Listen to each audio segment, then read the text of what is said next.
So I'm Ryan Eller.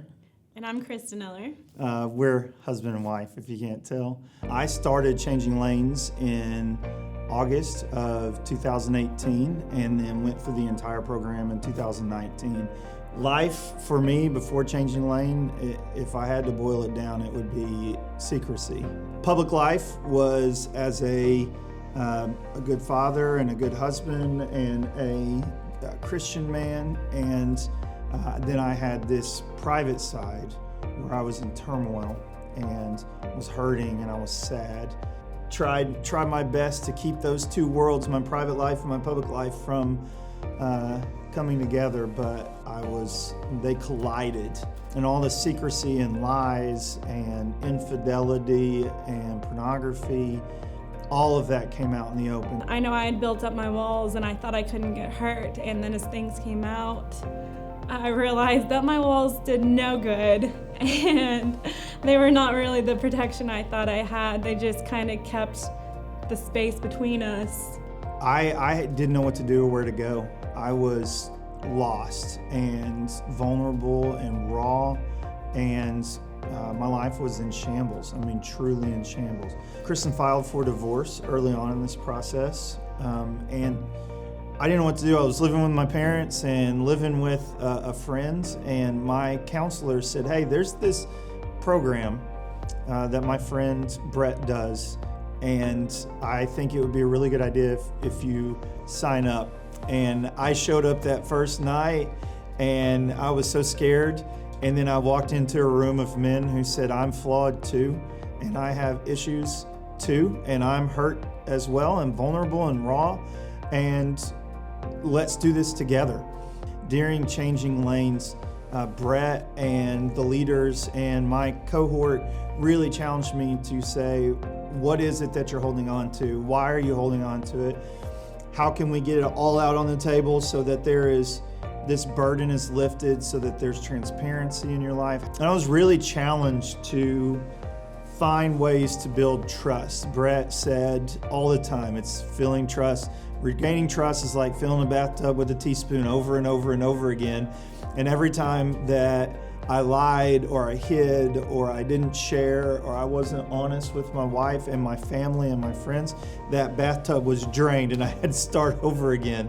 And so I was encouraged by the group to get off social media, to get a flip phone instead of an iPhone, to change my profession, and they helped me walk through that so that things could be safe for not just me, but for Kristin and the kids and everyone that I really cared about.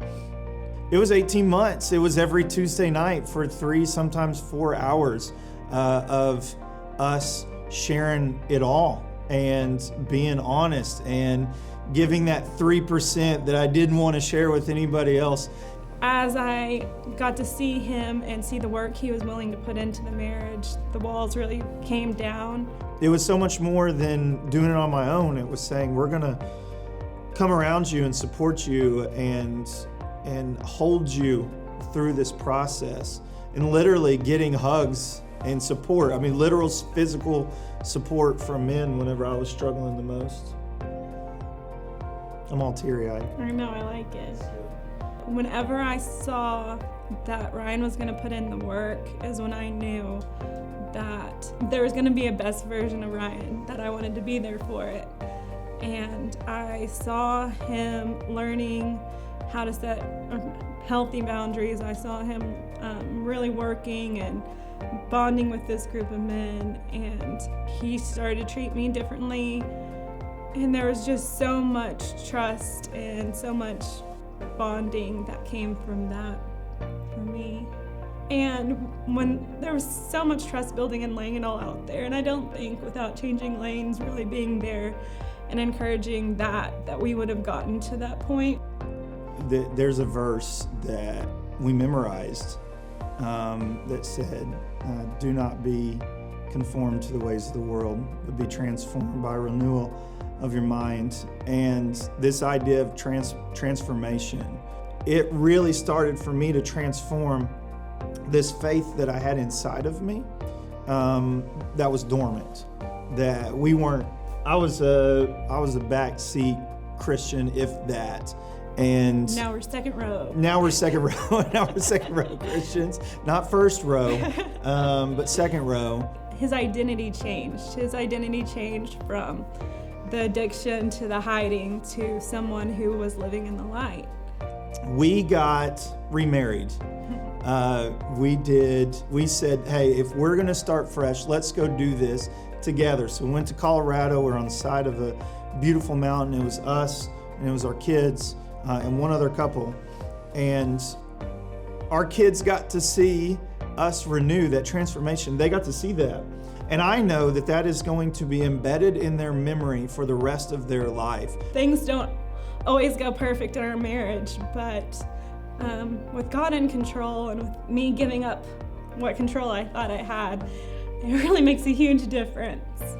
If you are a man who recognizes that you cannot do this on your own anymore, that you need a group to support you and to surround you and to love on you, then I could not recommend Changing Lanes enough.